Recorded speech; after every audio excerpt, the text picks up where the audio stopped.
In the spirit of reconciliation, we acknowledge the traditional custodians of country throughout Australia and their connections to land, sea, and community. We pay our respects to their elders, past and present, and extend that respect to all Aboriginal and Torres Strait Islander peoples today. Oh. And naturally, I made a mistake. Hi, I'm Eris. This is the Launch Tabletop. No, what am I doing? I'm all flustered. I'm alone, folks. I don't have my usual team here, and I'm all a bit flustered. So let me read from my script again. This is Materialise, the Launch Tabletop podcast, where we talk about turning game ideas into tangible objects. Today is the 3rd of February, 2023, and this is episode 13. This week's topic is something that I started to write and then didn't finish writing. It is cosmic creativity in a tiny box. There you go.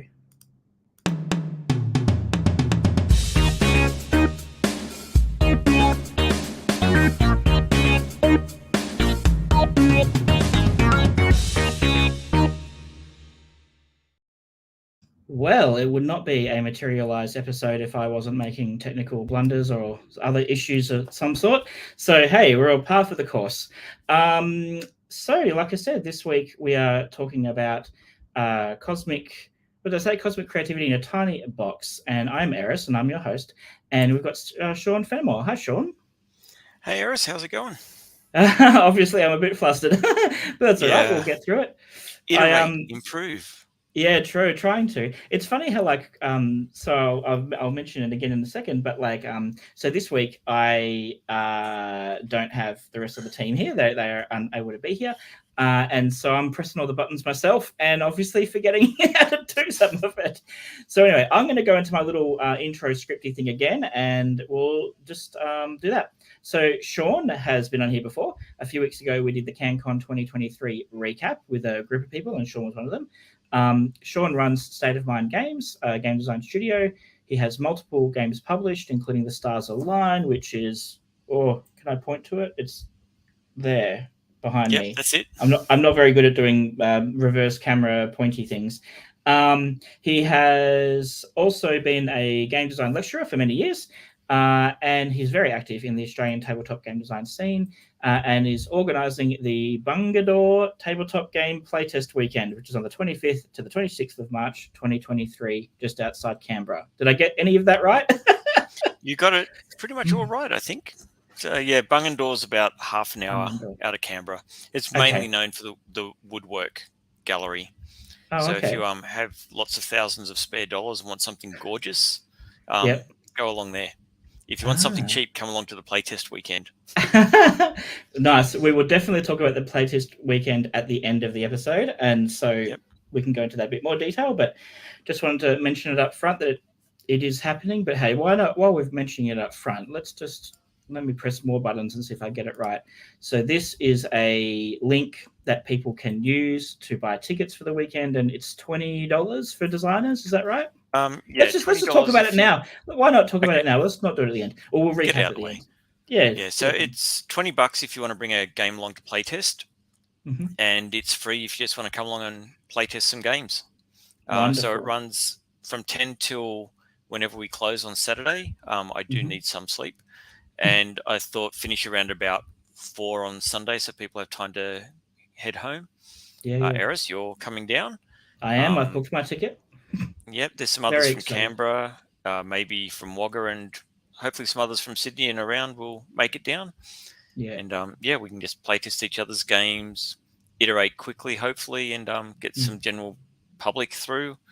There's some locals that are very excited about having a board gaming event in Bungadore, so that would be awesome. Well, I noticed that you phrased it. If people go to the link and have a look at the Eventbrite description, I noticed that you've definitely tried to say, hey, you don't have to be a designer to come along. If you just want to play some games and help out some other some designers, then please do that. And those tickets are free. And I think that's a really interesting approach. So I'm really hoping it works out for you and for obviously for me as well, but also for everyone else who turns up and those people that come to play some games have a good time. It's the first one, and I left it very late to actually organize it. But, if I don't go broke, then I'll look at doing another one next year with a bigger lead-in time so people can prepare for it. Fair enough. I haven't talked about this publicly much at all, but it's been dream of mine for probably like 4 to 5 years to try and organize a game design retreat. So like deliberately make it a long weekend. So I'd really be wanting it to be 4 days ideally, like with two full days and 2 kind of half days, if that makes sense. But make it as a real retreat. So like small group of people, maybe maximum like 15, 20 absolute tops, away somewhere moderately remote, so not in the middle of the city somewhere, and just focus on doing some game design stuff and just learning from each other, I suppose, is kind of as much as anything else. So, but I've done nothing. I've done nothing to organize it, but it's definitely but it's something that I think quite a few people have talked about it, like okay. doing it. But then I think when you look at what's involved, yes, just the organization, I can see why people do it as a full-time job.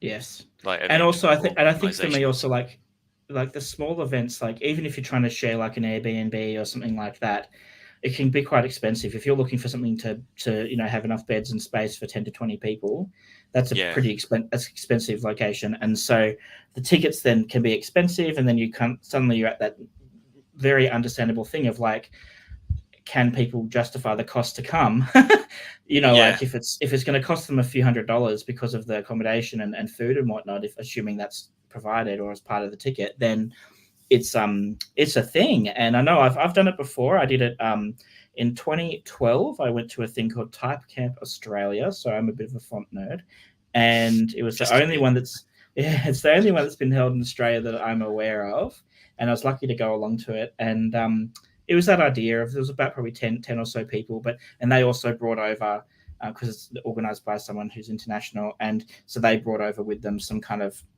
guests, I guess can say lecturers, to kind of take us through, and we did different there's programs that we did to kind of help with that stuff. And I'm not sure if something that regimented would be good for the game design thing. I think maybe having 1 or 2 people there who give a talk could be nice, but if most of it was just playing games and like playing each other's games and you need to unpacking the game design, bit of structure and unstructured stuff. And I think it also means that then people who want to come, they kind of know what they're signing up for. They can and make that choice. So, but your approach is totally different again. So you've done a very probably smart thing in that you've really tried to keep the costs down, and you've got a more public venue, and it's just, hey, come along and and I think I'm not looking at making money on it. So like I've got the ticket prices.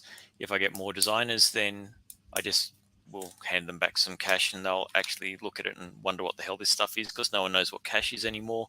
But I'm not making a profit on it. I just want it to work. Because I know people, as you say, people have to pay petrol and accommodation and food, and no one does game design for the money. So very, very few people do. I mean, it's such a tricky thing, because like I balance it. There are definitely stuff I've done in the past where I would not have done the projects if it wasn't a paid thing. Because they're not projects I would have wanted to do necessarily. You know what I mean? Like they weren't, or there were ones where there was no royalties. Like you're getting paid to do the job, and then that's it. Like that's all you're going to get paid. So you kind of have to make that choice. But yeah, there's a clicking happening. I don't know if that's on your end. Sorry, it could be. I've got people outside the door. So I wasn't sure if there was like a pen clicking or something. No, dog. Mum's dog's tail's hitting the wall. So. Funny! I really thought it was a pen clicking, and that was what was happening. It's there we go. Well, I think probably hitting the cupboard on the other side of the wall. So okay, the corner of the cupboard. So fair enough. Yeah, cool. No, but I'm looking forward to this weekend, and even if it's only a few of us there, I think it'll be exciting, and I'm looking forward to, hopefully more in the future. I feel like we talked about how good it is having little conventions and getting together and talking and playtesting. So this will be just another one of those. You've actually gone and organized one. I am really excited. That's something that is exciting about, I think, like I've talked on Facebook recently about how being in Australia can feel like isolating from the rest of the kind of game design world, because like for us to go over to any of the conventions is really difficult. It's a big international trip, all that kind of stuff. And I've never been to any of the ones overseas personally, and I know a number of people have. But one of the things that got pointed out to me was that we do have a really good kind of growing local scene but obviously Australia's a big country, so local can still be a very difficult proposition to get to Sydney, Melbourne, Brisbane, whatever. I mean, I don't even know what's happening in Perth. I obviously know there are game designers over there, but that is Yep. it's how far away is it? It's basically the same as from like New York to LA, right? Is it sort of similar in terms of the distance, I think. And so it's the other side of the country and a long trip. And so we're all kind of spread out, but there are things happening. So yeah, Melbourne has events that happen. Sydney's got a few that are burgeoning, and obviously Canberra is just south of Sydney, a couple of hours, so that's not too far. And then I think Brisbane might have something. I'm not sure what Brisbane's got going on, but I'm moving up there later in the year, so I will find out. That is one of my missions, is to see what is going on in Brisbane for game design. I know. I've spoken to a couple of people up in that neck of the woods that are thinking of doing something similar, just finding a cheap venue and doing something simple for a weekend rather than trying to organize a big event. Yes. So I think it's a good way to go. And I think even if designers, so like I'm actually doing a Sydney game designer has organized for this weekend, just for like 4 of us to get together to play test his game specifically. And then we're going to bring ours as well, but it's mostly about play testing his game. And but I think that idea of just like mini small events is a really positive one. I mean, in Sydney we do have a monthly playtest group that meets at a fairly central location in a place called Ultimo, so sort of towards the city, in the city, and that's good. I've only been twice now, and it's gotten between, I think, 5 and 10 people each time, which that's a good isn't number. bad. Yeah. So we'll see. So yeah, I'm hoping Brisbane has that. Melbourne has Incubator, and they've just started doing it. Jonathan has been reorganizing live events, I know, recently, and Carl has just started their online events again. So you can, no matter where you are in the world, you can join their online playtesting events. And then Tabletop Game Designers Australia also does online playtesting, I think every Wednesday from memory. Yeah. Or most Wednesdays. Yeah. So I've not actually been along to one of those ones yet, because I'm still I'm not very good with the online playtesting. It's definitely a weakness of mine. But same. Yeah. You're not alone. Yeah, I did it in 2020 and early 2021 for a few weeks or a few months. I can't remember how long I did it for. And it was parts of it were wonderful. Like obviously it was a way to connect to people during lockdowns and stuff like that. But I did find the tools themselves frustrating at times. Like, like passing cards was difficult or whatever. And anyway, that's just my personal thing. Yeah. But then there are a lot of other advantages. I've got a problem that none of them handle the way I design some of my games, with like double-sided or double-sided and double-ended cards. You can't shuffle them because they have to face all one way, and the orientation set. And I also have one where you can see the back of the other player's cards and take them, and none of them let you do that.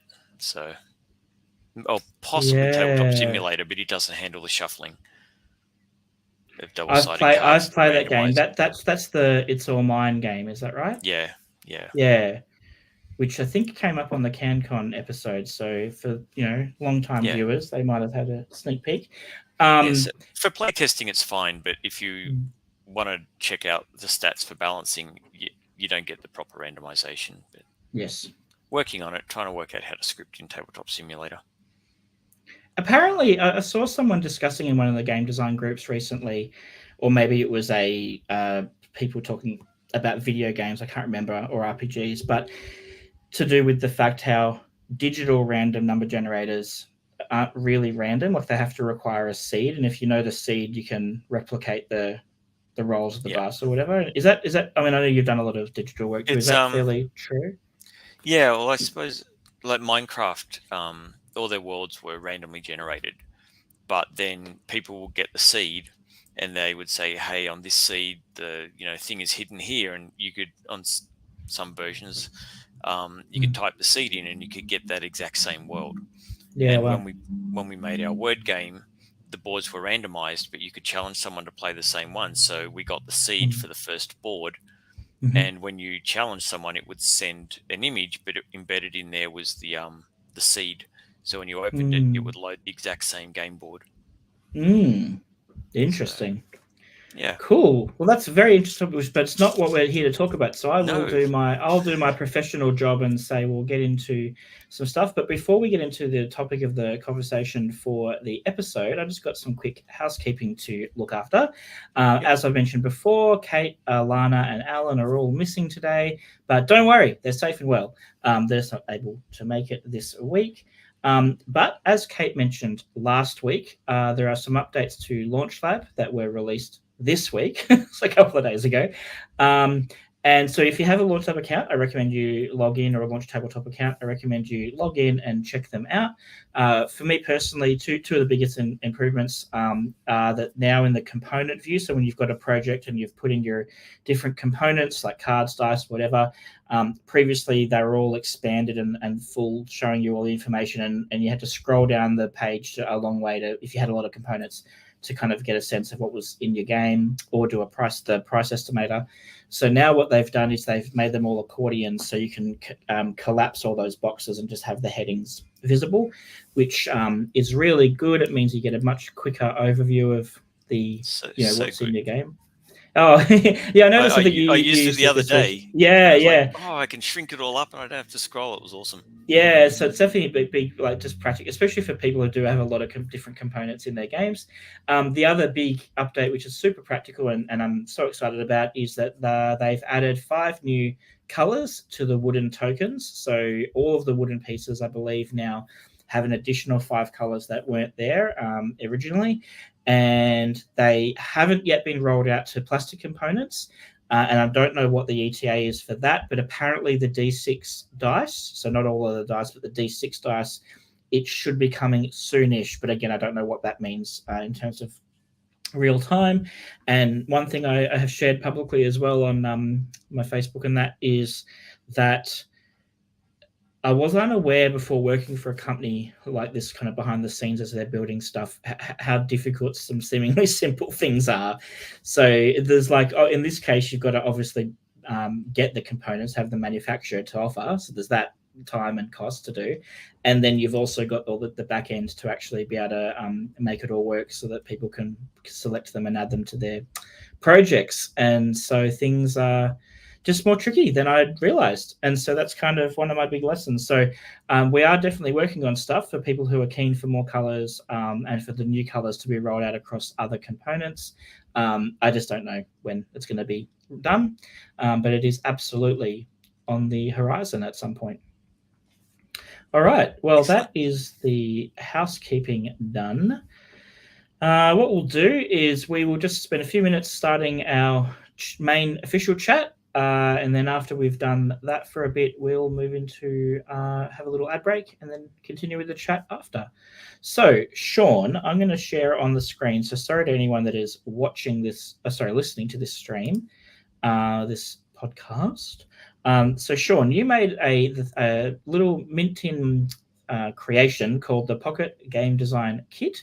And it is all in a mint tin, and you've got a whole bunch of components, which we'll list out in a moment, and you've managed to squeeze them all into this thing. I'm just scrolling through some photos now showing some of the components. So I'll just read out the components that I can see and that I'm aware of, and you can tell me if I'm wrong, Sean. But we have an A5 slip of paper that's folded down. We have 18 small cards, which seem to be about like roughly a mini Euro size, or kind of in that ballpark. I don't know if it's exactly that size. Around about half a poker card. Half a poker card. Okay. There is a small pencil. So what would you call it? A golf pencil, I suppose you call it, or whatever they're called. That's what I bought a box of. There we go. Then we also have 4 player colors with a variety of components in each player's color. So there's a black, a red, a blue, and a yellow. Each of them has a D6, 5 little mini discs, wooden discs, 5 plastic cubes, and then a pawn, like a player pawn token. And so, yeah, and I think that might be made from wood as well. I believe they are.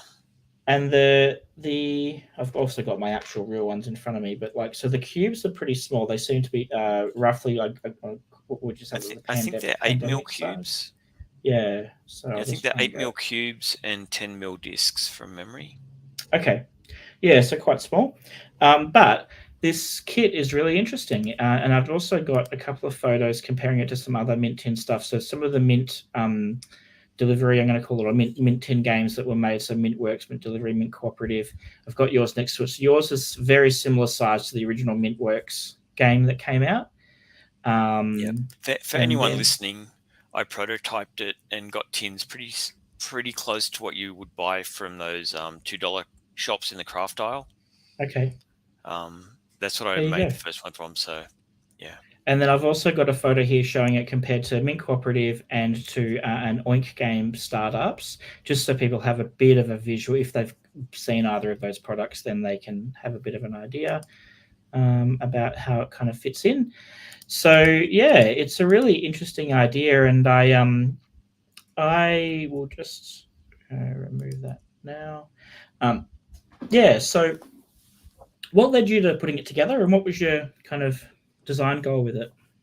Well, I was teaching at the time, and teaching night classes, and I was eating a lot of Tic Tacs from the sort of largish Tic Tac jar. Yes. And I used to always carry a bag with bits and pieces in it into the office, because when the students were doing work or group work, if I was working on something, just physically pushing things around can help clarify in your brain what you're stepping through, even if it has no relation to the game. Just physically moving something that represents it in your head can help. And then I had this dumb thing like, I've got all these empty Tic Tac things. I wonder if what I can fit in here. Believe it or not, I got a pencil, 4 dice, smaller dice than those ones. I think they were little 10 mil dice, and the card and the paper and all that stuff. It was a very tight fit. But I'm going to put up the picture of this kit again, just because I think it's great. Yeah. Okay. I sent a picture to the marketing person that was quite supportive of my board game stuff, and he asked could he share it on the company's socials, and I said sure. And apparently it was the most engaged image they'd posted for ages. Wow. Picture of the little Tic Tac kit.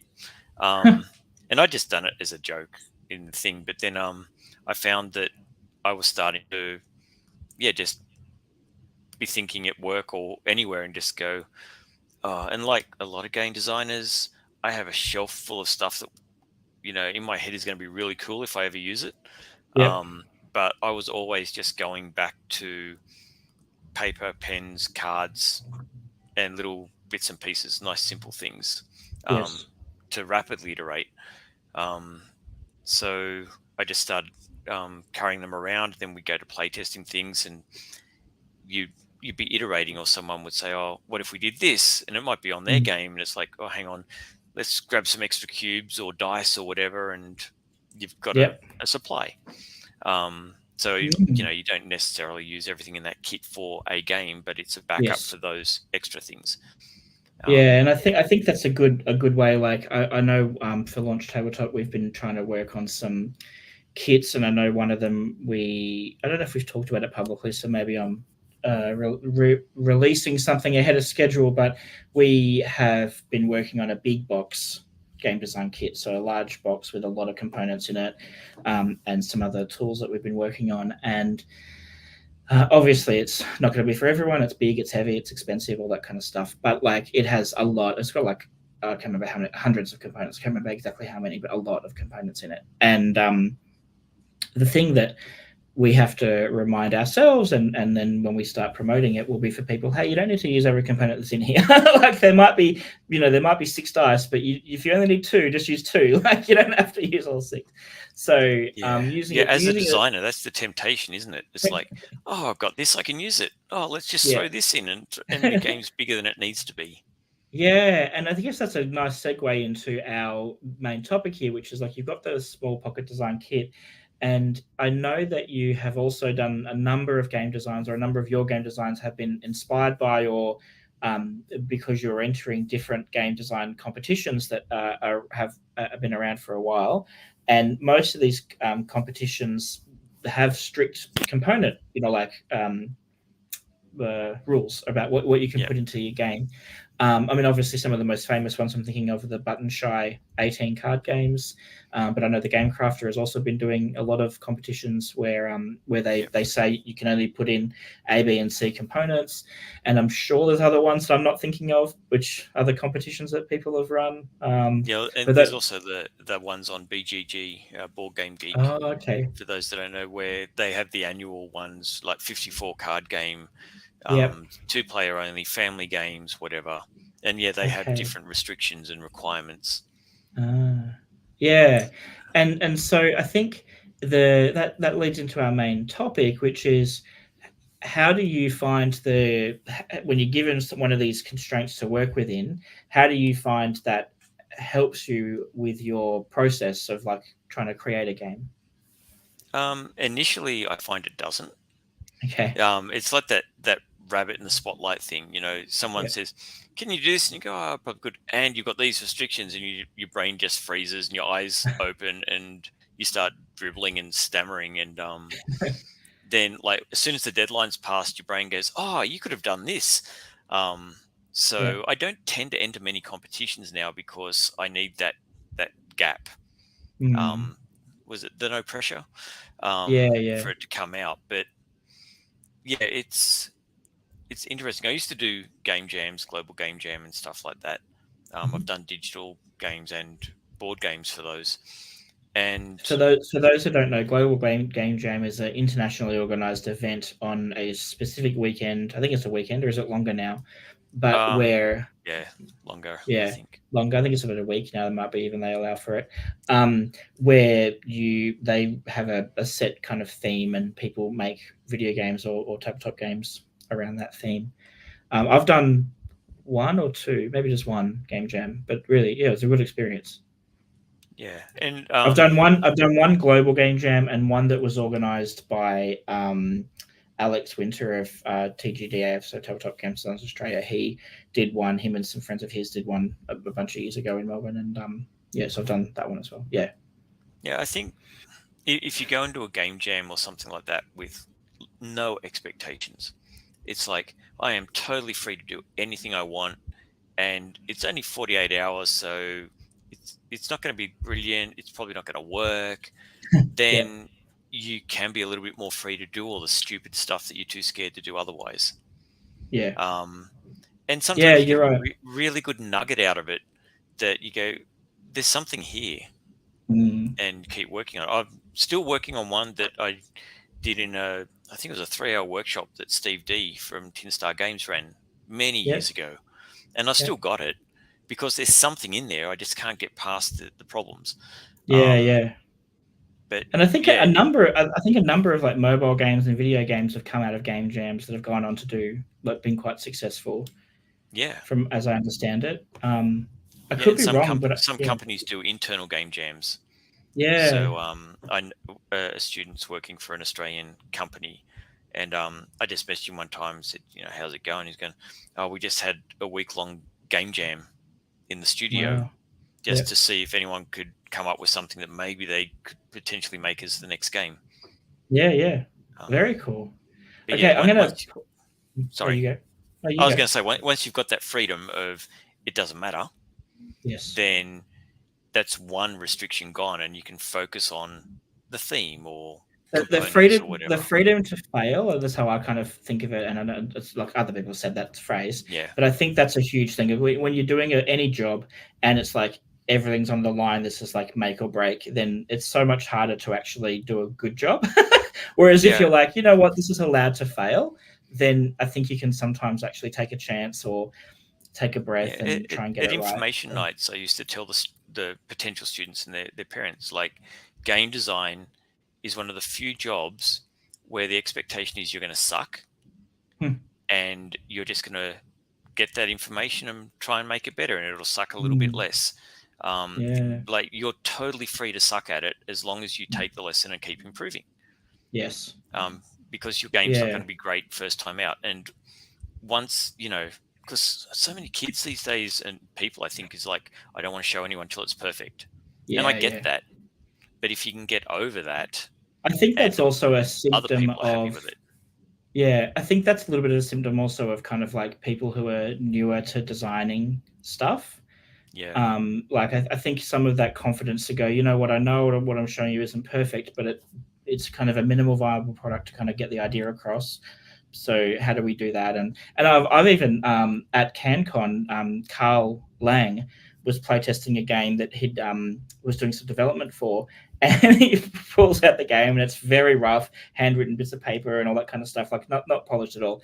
And he's like, look, I'm just trying to test A, B, and C. We don't even have scoring yet, so don't even worry about scoring. Like, don't even think about trying to get a score, like, because he wasn't at the stage of the development where that was critical, and so he was just trying to get the first main core loop kind of like sorted out for what the actions I people used were to doing. take some of my digital stuff or my card games or whatever in and just say to the students, if anyone wants to play test, I need play testers. But it's broken, it's ugly, the art clashes because I'm using free bits from everywhere. And in the hope that they can see that, if the person teaching me is bringing in broken stuff, then obviously it's okay. Yeah. Okay, we're going to take a pause and we will do our ad for Launch Lab right now. So I will press play on the video. Launch Lab is our small batch print-on-demand service for tabletop games. Whether you want just 1 or 1,000, we have you covered. Select from our library of components to build your next game.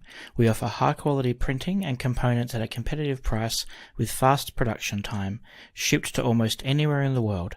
Go to launchtabletop.com to sign up for a free account and start prototyping now.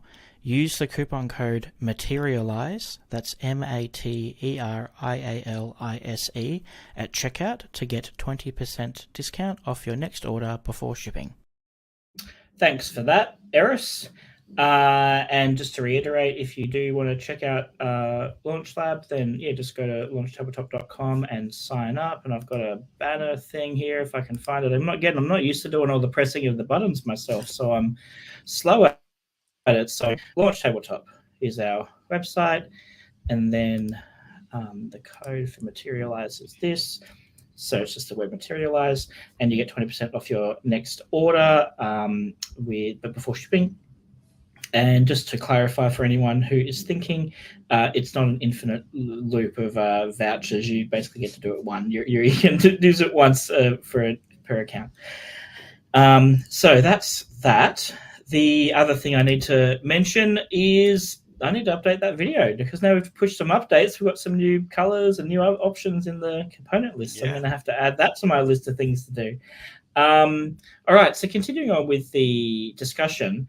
So one of the things I think that some people also forget talking about constraints with sparking creativity and things like that is if you're trying to make a product that you're going to release to the world, probably as some kind of paid product that people will buy, then that's going to bring in limitations in itself because you might know that, the people who I want to reach with this game, other games in that genre are normally around $40 at the store, right? Like it's in retail price. So the manufacturing price is going to be a lot lower because there's a whole lot of different markups when you're working with distributors and retailers and things like that. Or there's this other cost for shipping and all those things. So you've got to. So then suddenly your $40 game might be $5 or $6 or even less to produce to get to that $40 price point, and that means that then you've really got to think about, well, what am I putting in the game? Like, what do I need? Like, what's the essential stuff to do the game? What size container or box am I using? So, I hope you're okay, Sean. So those things, I'm just grabbing a bottle of water because why not? Oh, hope you're okay. Nope, you're not okay. Sean was sneaking lollies earlier, so I'm going to assume it's a lolly-related incident that we have happening here. I'll just keep chatting. That's fine. So with the production constraints, I think that also then ties into what decisions you make as a game designer and or a publisher about what you can put in your box, what size box you have, how many cards, if you're going to have wooden components or plastic components or anything like that, punch board. And so those constraints can then help you find solutions Hello. Sorry about that. No, that's okay. Are you alive and well? Lolly went down the wrong way. It was a lolly? I thought it might have been an errant lolly. Oh, well, at least you're still here with us. That'll That's a teach positive. me.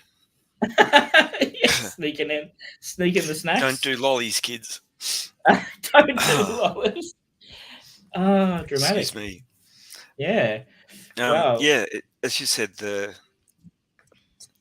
cost is interesting because you do get the standard, like if you find out where you're making the cards, how many cards you get to a sheet, because you pay for the entire sheet. Apologies for my voice, everyone.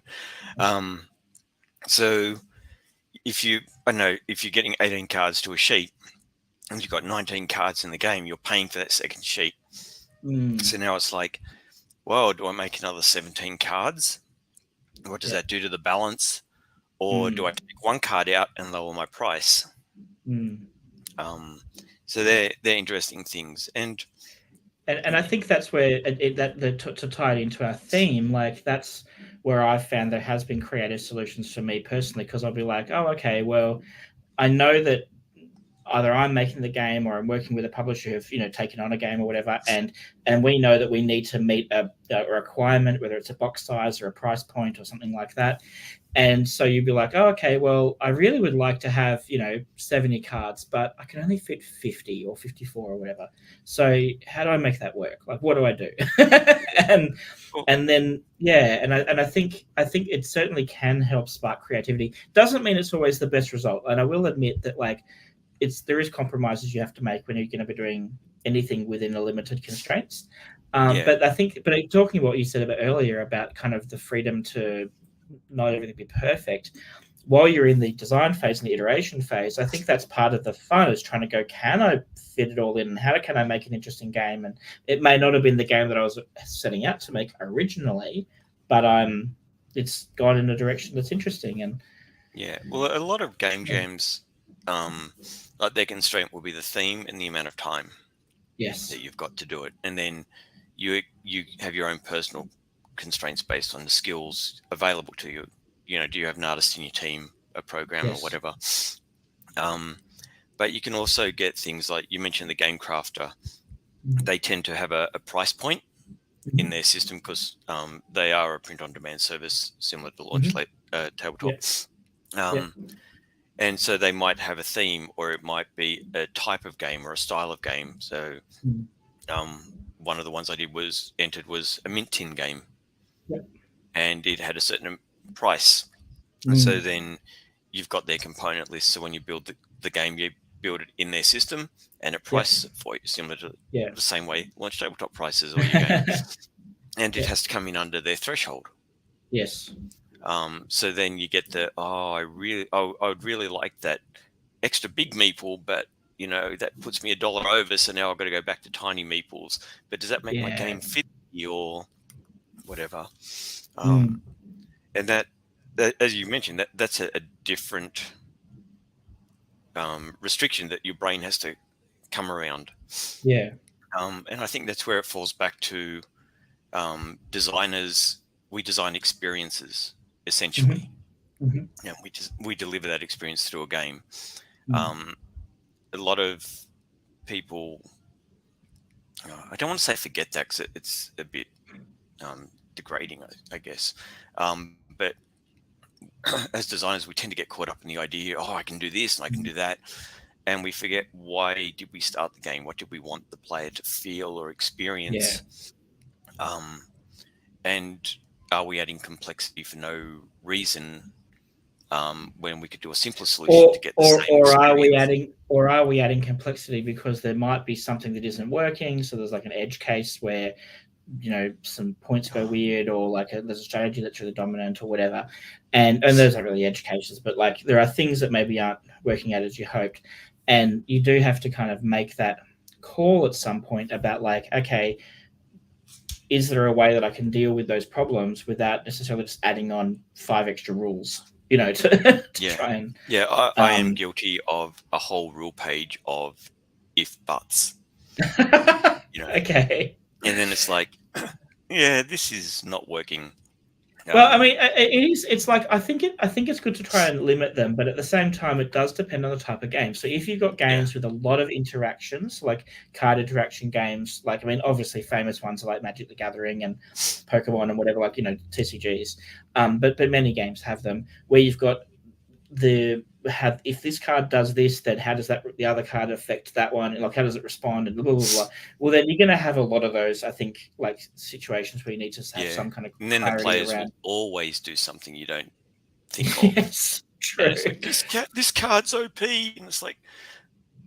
Well, we were playing. Yes, I was playing a game at CanCon, which is a game that I really enjoy called Unearth, and it's just one of my favorite games. And it's not like I'm going to say it's not the best game. There are things about it that are rough, but overall, I really really like it. And one of the things is it has some powers cards they call Delver cards, and they are powers, like they're things that actions you can do or whatever, and they're kind of they bend the standard rules of the game, and it had that exact problem where 2 or 3 cards were played, and we were just like, oh, how does this resolve? Like, what order does it go in? Does it mean that you can then do A, B, or C, like these other things? And so it meant that we either had to just decide as a group, okay, how are we going to interpret it today, or someone going online and trying to find any kind of official response.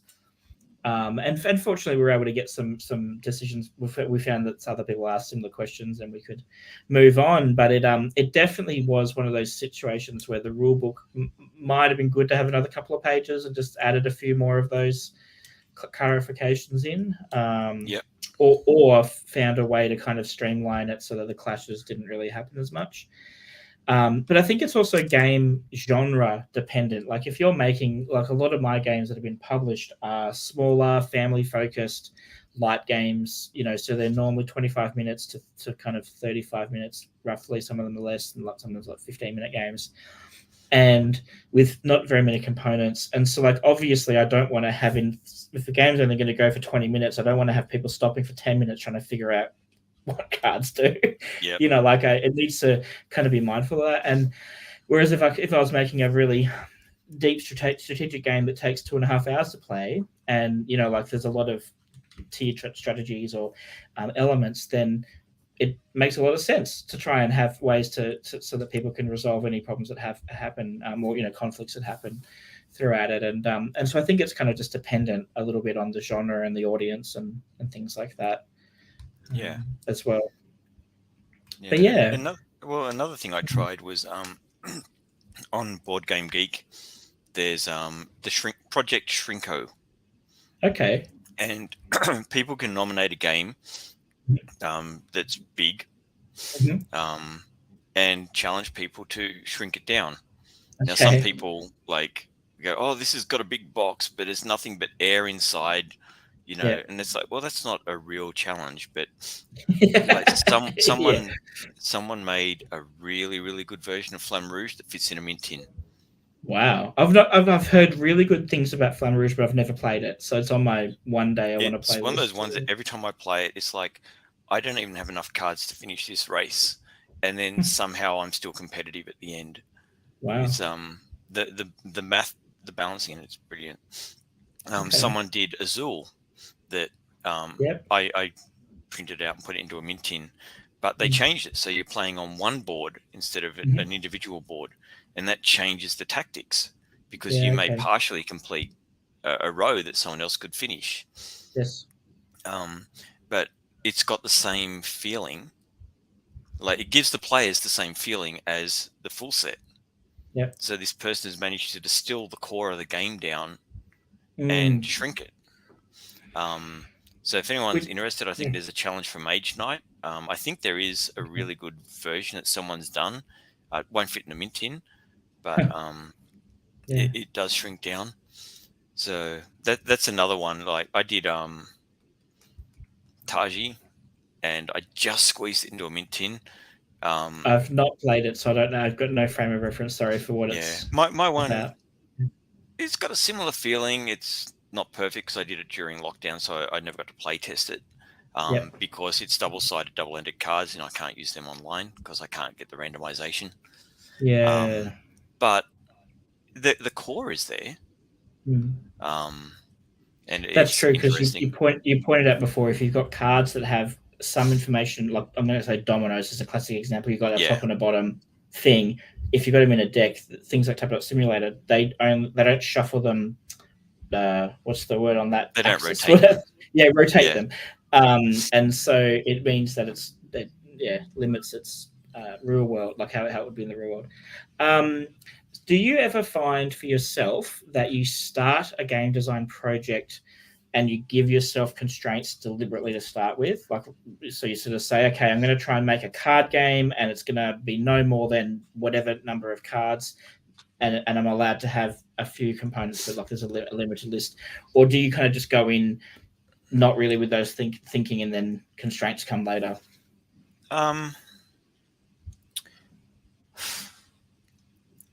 I'll say no, but that's only because, like you, I don't do big games. Most of my games are in that 15 to 20 minute sort of range. I've got one that's up about 45 minutes, but that's only because I've put 3 rounds in. Okay. So it's just like repeating. It does change a bit each round. Sorry, my light keeps turning off. But because I don't like really big games, I prefer, if a game's going to take a while, I prefer it's because I'm thinking, like there's a bit of strategy in there and I'm thinking through whatever's happening, rather than it's 45 minutes because I have to do 10 things every turn on upkeep and whatever. So that's a personal constraint I put on I don't put it on myself, I just have it. So when I design the game, I'm instinctively, I guess, trying not to make it too big. But by the same token, initially, I'm not scared to throw things in. If I think I need it, I'll put it in. But because I'm starting from a fairly small base, and I'm thinking through before I add stuff, then I do that. And I think, like, what can I take out? And I think there is also a certain intuition that happens once you've started, when you've done a few designs, no matter whether they're published or not, doesn't matter, but you've just gone through the process of making stuff, like making some games. Then I think there is a certain intuition where you can build up, where you're like, oh, okay, I kind of know that if I add these components in, it's likely to have this ramification, I know for me, like I started making games in 2014 was my first, when I started really working on them. And my background is in graphic design. So that's been my profession for a lot of my life, most of my adult life. And I just remember approaching it thinking, okay, I'm going to treat this like a graphic design project, where what would I say to a client if they were coming to me saying, make me a poster or make me a book or whatever. And I would have a list of things. I'd be like, okay, who's the market that I'm trying to reach with this? Who's the audience? Are there any practical limitations for making it? So like if I'm getting a poster printed, does our printer only go to a A4 or whatever? Like what's the size that I have to fit within? And then you go through some of these kind of foundational questions, and then you can start working on the actual output. And all of those questions are, not all of them, but most of them aren't necessarily about the core message. That's a whole other set of conversations, but just in terms of the practical things about, okay, what do I need to know when I'm putting this together? And I think I approach the game design stuff a little bit similar, where I tend to think, okay, I'm going to try and make a game that's a small box card game with roughly this many cards, and I'll try and go from there. And that's where I start. And it might balloon out, it might turn into a big thing, it might shrink down over the course of the project. And I definitely have ones where they've gone from little games to massive games, and everything in between.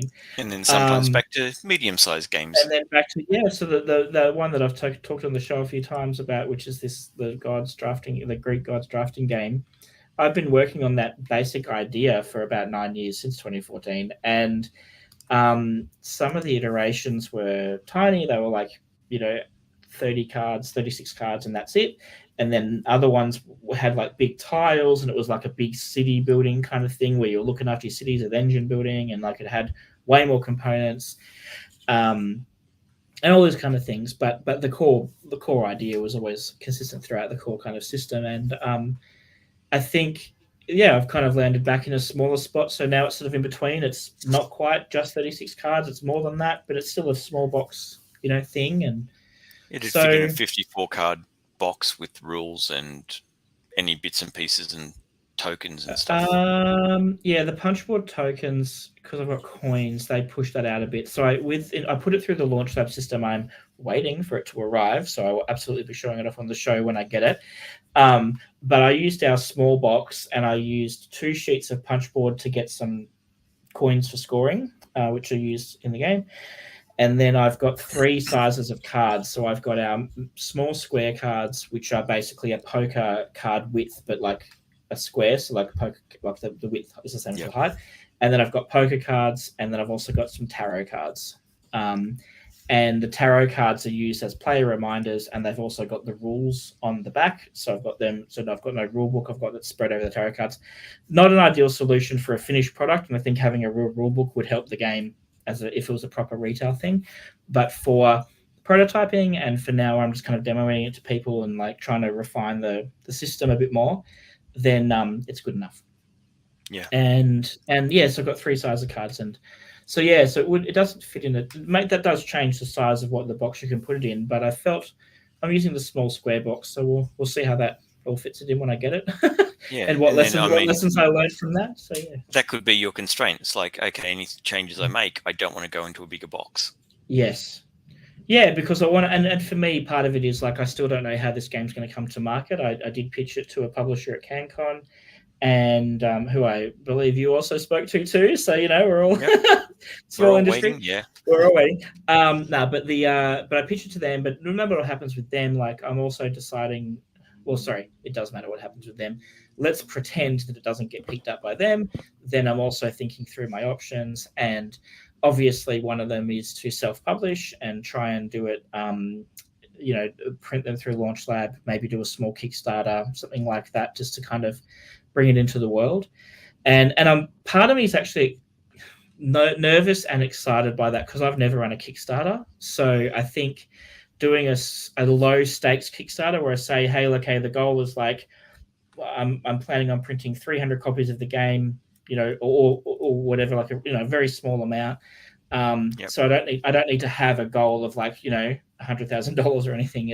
I can have it much smaller and just see how it goes. Have you run Kickstarters? I can't remember if you've run. I've run a couple, but yeah. I have this paranoia about dealing with manufacturers and shipping, international shipping and international taxes and all that stuff.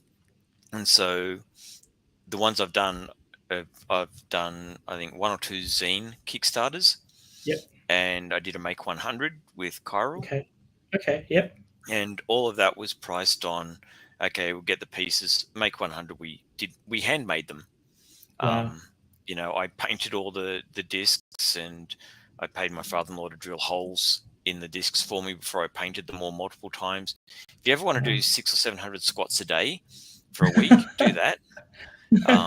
You'll regret it like I did. And then I posted them out. The zines, I got the price per zine from Officeworks, I think it was. Yep. And then got the envelope and took it to the post office, said, what's this going to cost to post it? And they said, this is the size and weight. So then I found the shipping solution. So I didn't put my time in. I mean, whoever charges for their time in this business. But I didn't lose money on postage and manufacturing because it was all self-contained. Yeah.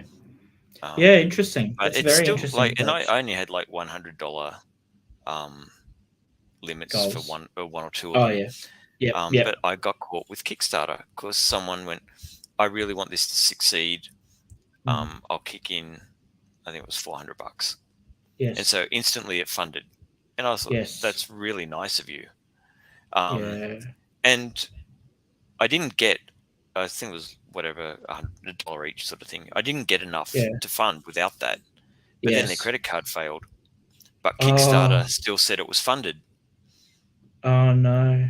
But because I costed it all on this is how much it's going to cost to post and this is how much it is, I didn't lose any money. Wow. But it funded, whereas really technically it didn't fund. Yes, yes. These are the things that scare me. Yeah. For everyone out there, go for it. Learn about it, talk to people that have done it, and if you're confident, go for it. Personally, I'm not confident.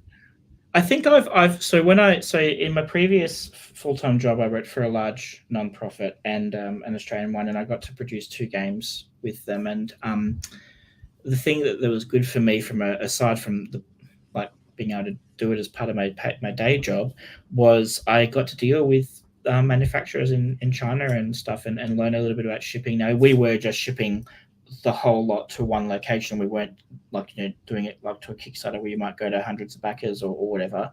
But it still gave me some experience, and I think I'm a bit more confident now. And I certainly know through a lot of people in this, definitely in the Australian scene, because we have to post everything. There is a lot of information in Tabletop Games Australia about how to do shipping and how to get information out there. And obviously there are other groups, like I know there's the Board Game Publishers Guild, who also have a lot of people who will share information in there about how they're doing the logistics and the shipping. And like, I think one of the companies that comes up a lot if you're doing Kickstarters and stuff is called Send from China. Have you heard of them? Yeah, I've heard of them, yeah.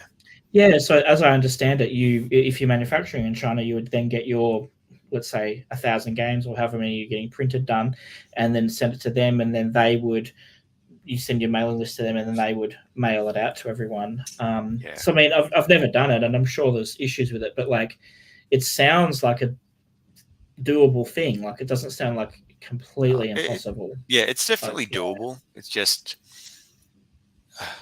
I don't know, personal background and some of the jobs I've had dealing with overseas finances and tax laws and whatever is personally, I find that intimidating. But fair enough. But I've also heard it said that when you run a Kickstarter, you're no longer a designer, you're a publisher. And you're not doing the fun design stuff anymore. You're dealing with shipping companies and tax agents and I have a bit of a probably opinion on that, in that I've heard some people say, okay, I might as well shout them out, and we can talk about it later.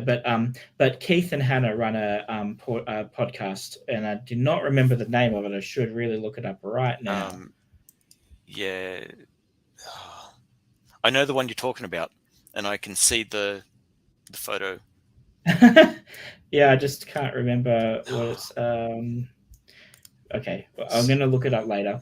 But there are a couple of fellow Australians, and I have, if they're listening, I've got plans to have you on this show. You're on my list to contact, so don't worry, I'll get you on here and we can talk about stuff face to face. But I remember they mentioned in one of their first episodes. Grind Set. That's right, Girl Boss Grind Set. Thank you for that.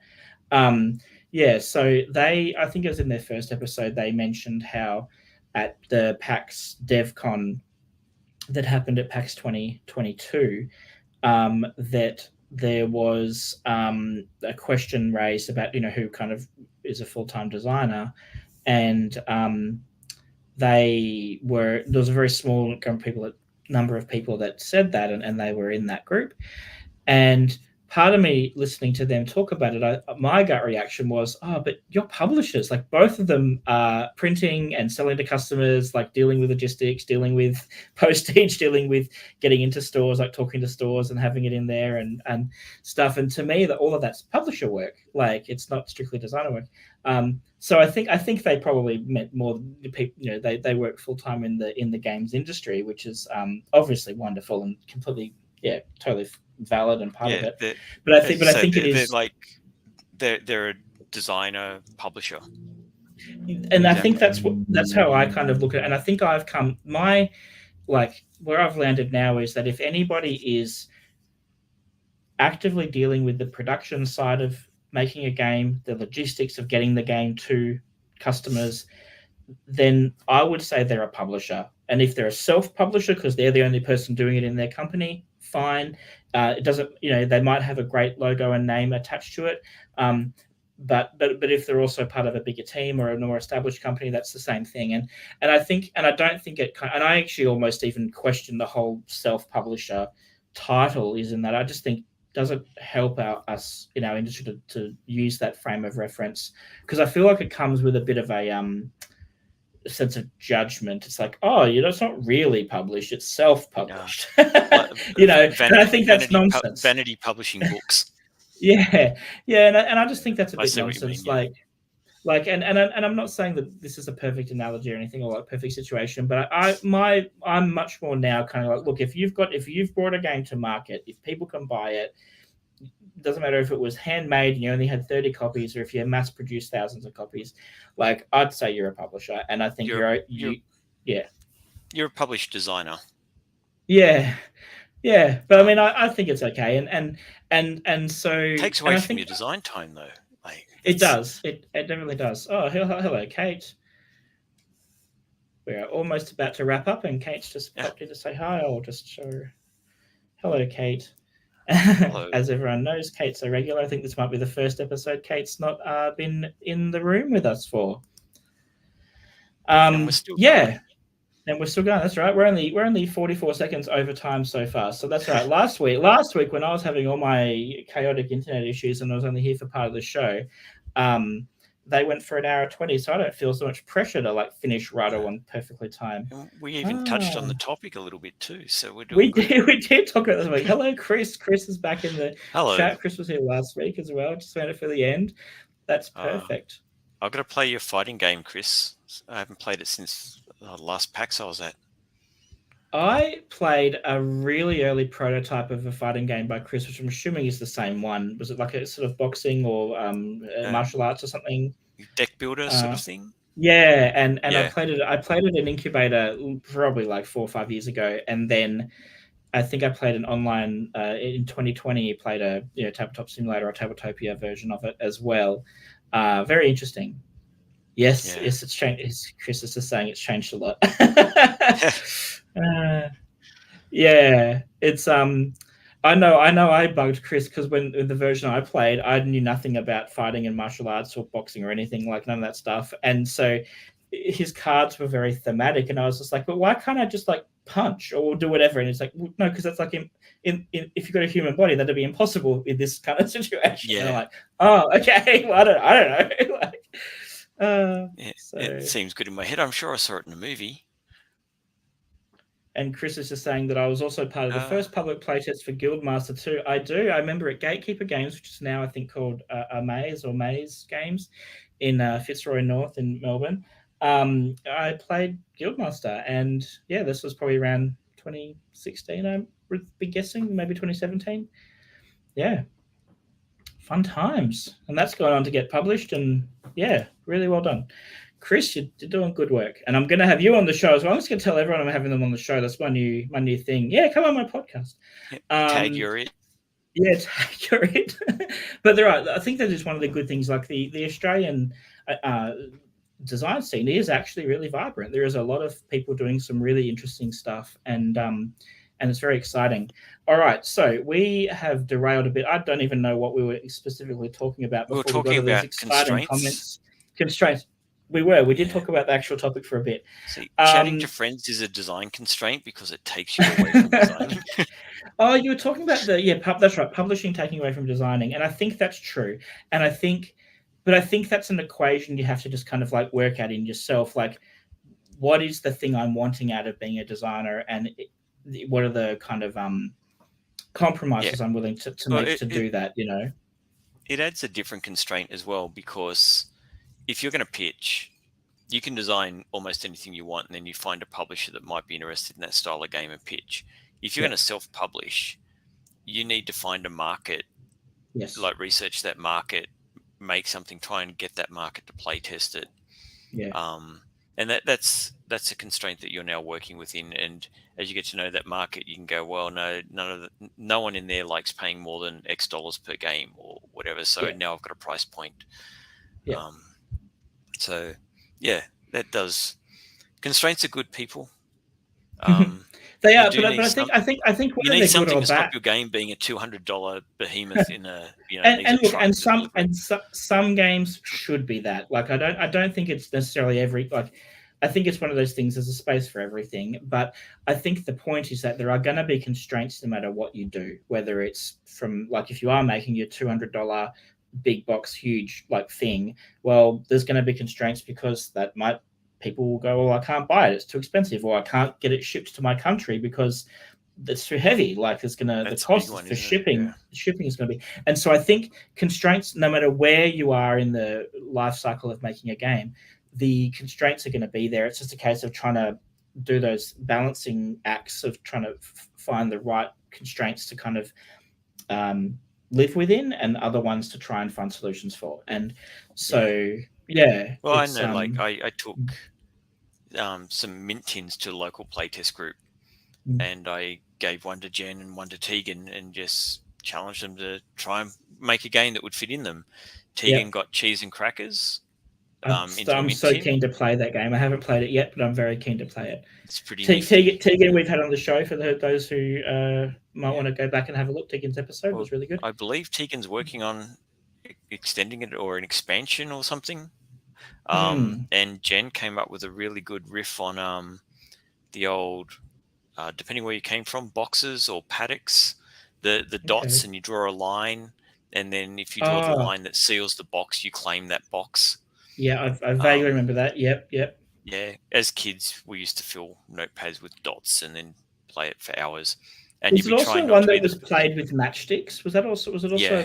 Yeah, that was the one Jen made with like matchsticks in a mint tin. I must have claiming planets or something. Would she have had that at CanCon 2020? Because I think that's where I met Jen. Possibly. She did have it at PAX Collab in 2019, maybe. Oh, okay. Maybe I saw her there. I thought I met her at CanCon, but maybe I met her at PAX. Okay. It's so fuzzy with brains and time. And the last 3 years have been the longest decade ever.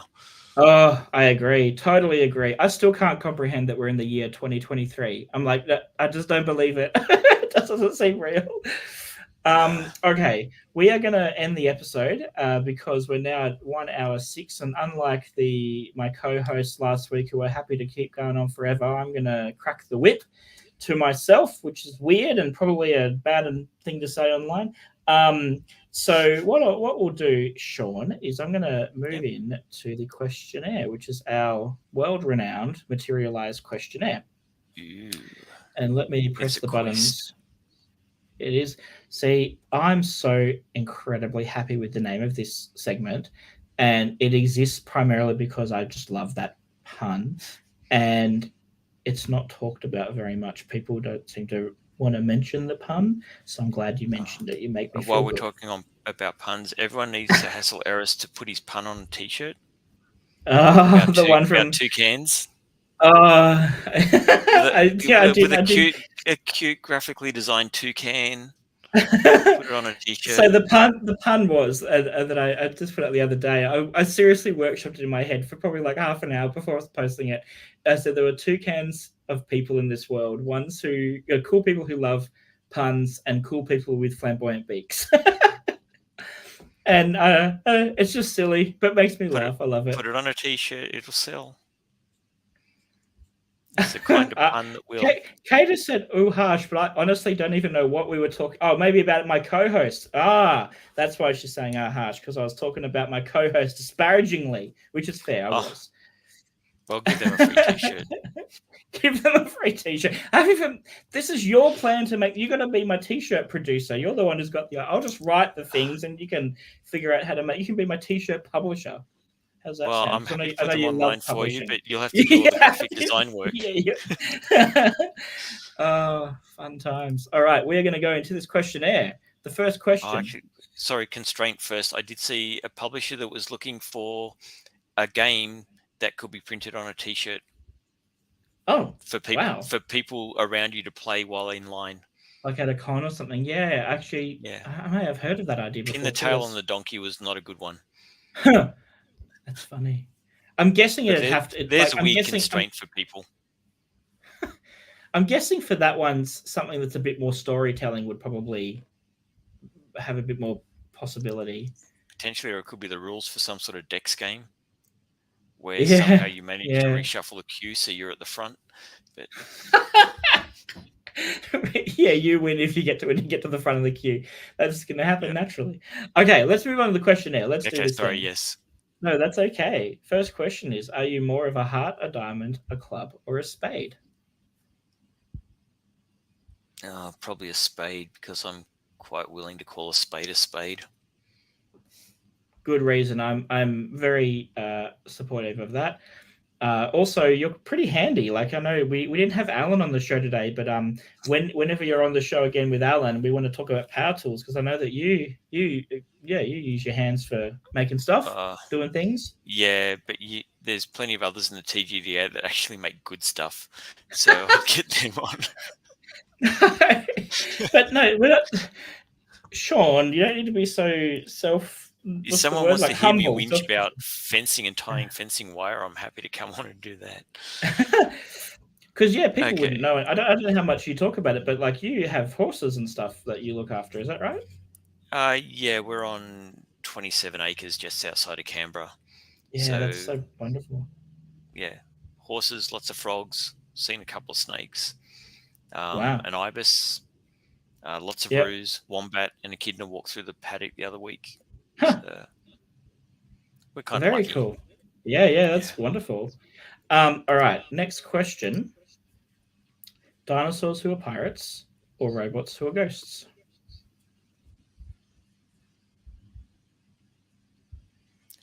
I like the idea of robots who are ghosts, but not ghosts in the machine, just ghost robots like you see, like ghost humans sort of thing. That's pretty cool.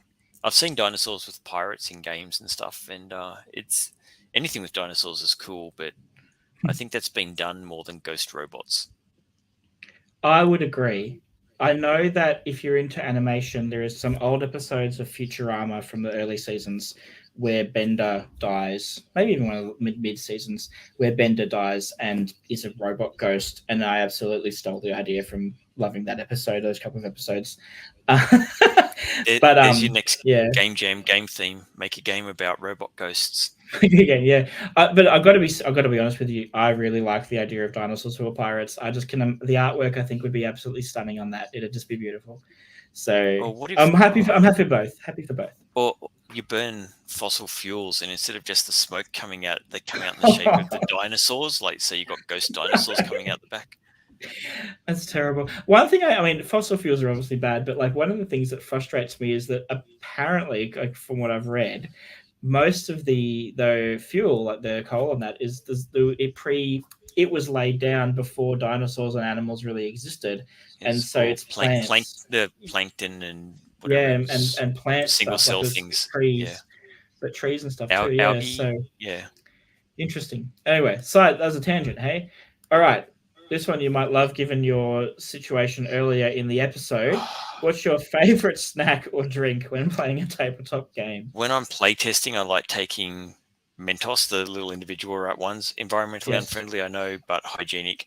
Then eating nearly all of them myself. I like the pop and then the mint. If it's someone else's game, then I'm happy to eat anything, pizza, whatever. I don't care. That's funny. Because it's not my game.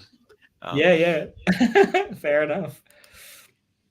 Okay, next question. Question 4. Cards or dice? Cards. Do you have a rationale? I've just never got a handle on using dice, designing with dice and stuff like that. Like the dice, you roll the dice and a 3 lets you do this or whatever, or putting them into grids or whatever, or was it Sagrada had the thing with the dice, the colored dice making the stained glass windows. You lay them at the grid. Yeah. Never liked it. It's just like, okay, now you're mixing strategy and you're hampering me with RNG on the dice roll, and it's like, interesting. That's a me thing. I played with people that absolutely loved it, but one of the people playing with sort of, like, after 10 minutes, I went, oh my God, I've worked this out, and just blitzed us, killed us. They cracked the code somehow.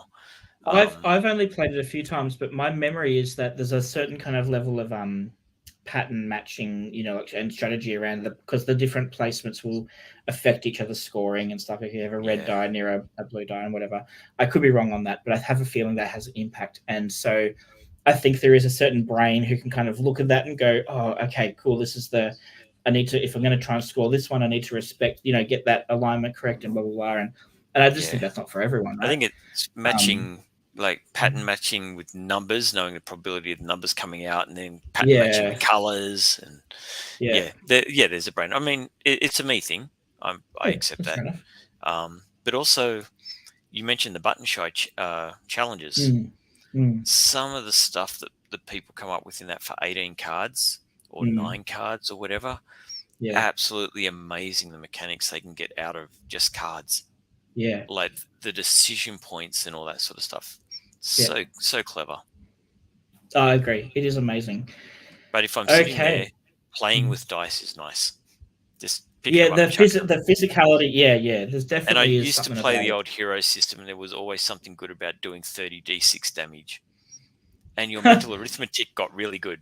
You got really good at mental arithmetic. But before I discovered modern board games, my favorite game of choice was Risk, and I had various versions of it. Like I had 4 or 5 different versions, and I loved it. I really loved Risk, and I think part of it was the battle mechanism and rolling the dice to resolve who wins each confrontation. And it's a really simple idea, but I just really liked how it was done. And me not knowing anything about games beyond that, like I only really knew a few games at that point. It was just something I found satisfying. And I guess it was just kind of like, will I win? Will I not win? I'm going to try and stack the odds so I've got a better chance of winning, but I may not. It's just the tactility and the sound and watching them, diving across the table because one went over there. Yeah. And also like that emotional high of like, especially if it's 2 people rolling dice at the same time, where it's like, oh, how's it going to resolve? Like, what's going to happen? But I do definitely agree with you. Cards are wonderful. Like I love cards too. So, all right, let's move on to the very final question. What fictional character would you invite to a game night? Oh, geez, that's a hard one.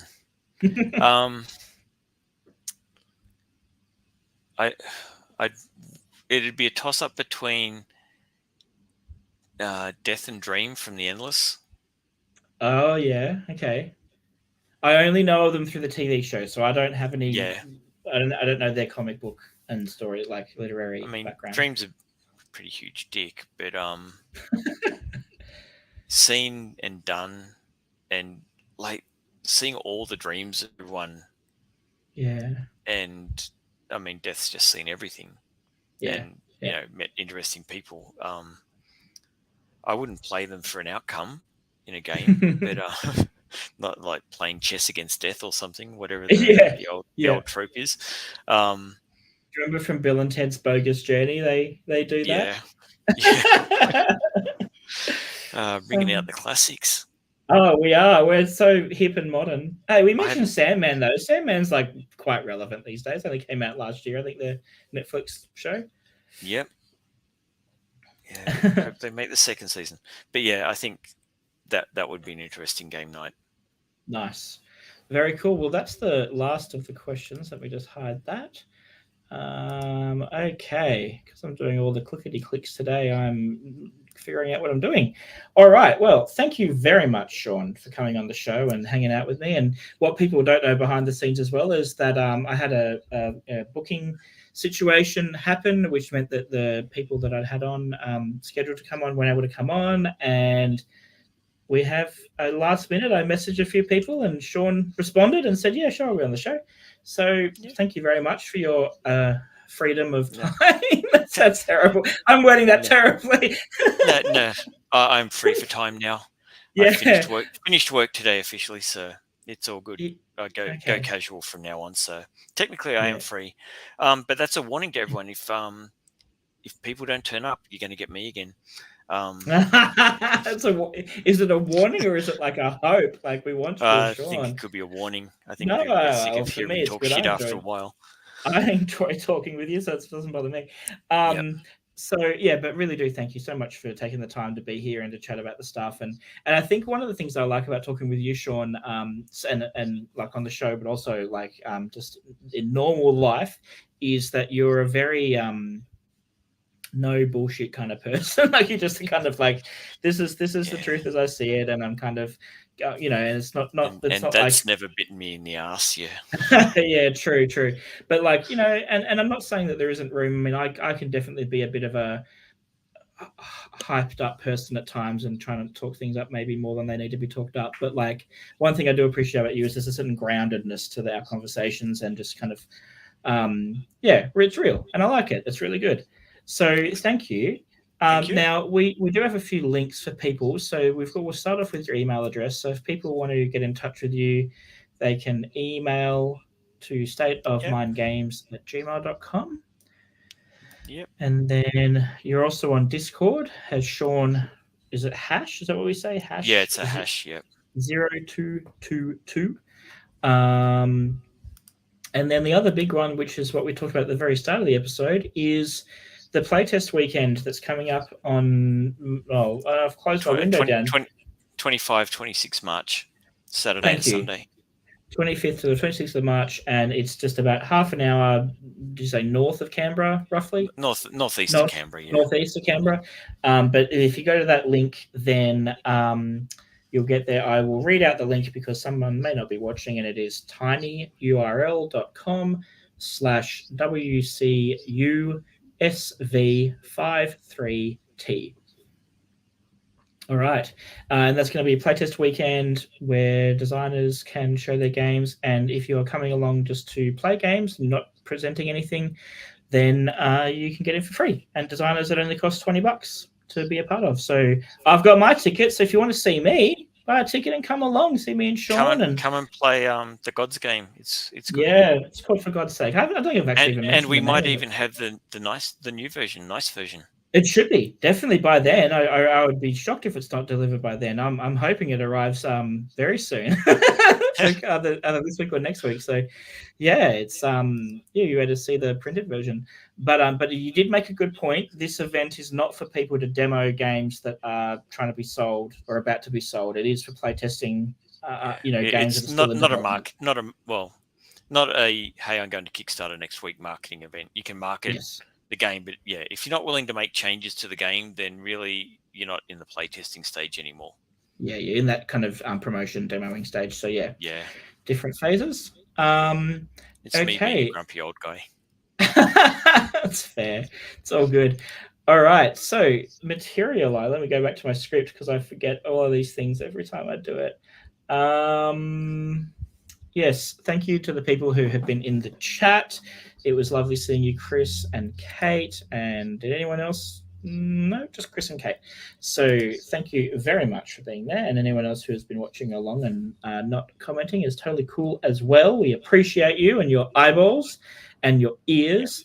So if you want to propose future questions or topics or anything like that for us to talk about, then please head to our Discord, which is at ltt.ltd/s/discord, where you can talk about not only Launch Tabletop related things, but game design and Materialise podcast stuff, and anything kind of related. And we would be very happy to chat with you there.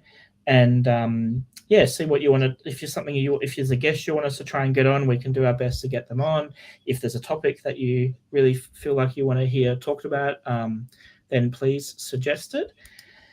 You can also go to our website, which is launchtabletop.com, and that's where you can check out some information about what we do. You can also go there to sign up for Launch Lab, which is our print-on-demand game manufacturing service, and you can log directly into the app for that at app.launchtabletop.com. And if you make an account, it's free. You only need to pay anything if you actually order something produced. And so if you do want to do that, you can use the code Materialise at checkout, and you'll get 20% off your next order, not including shipping. If you also want to reach out to us with any other questions or comments, whether it's about the podcast or anything else, then you can use support@launchtabletop.com, and someone from our team will get in touch with you. And again, we just would love to hear from people about what they're wanting from the podcast, and or any other ways that we can help them with with Launch Lab and Launch Tabletop stuff. All right, I think that's pretty much it. So I'm Harris. I'm not Harris. I'm Eris, and I've been your host. And this has been Materialise, the Launch Tabletop podcast. Thank you again, Sean. It's been absolutely wonderful talking with you. And no worries. Thanks for having me. No worries. And I've just got to press. I'm doing my button thing again. I didn't know where the video was. All right, so now we're going to play the outro video. And goodbye, everyone. See you, Sean. See you later. Thank you.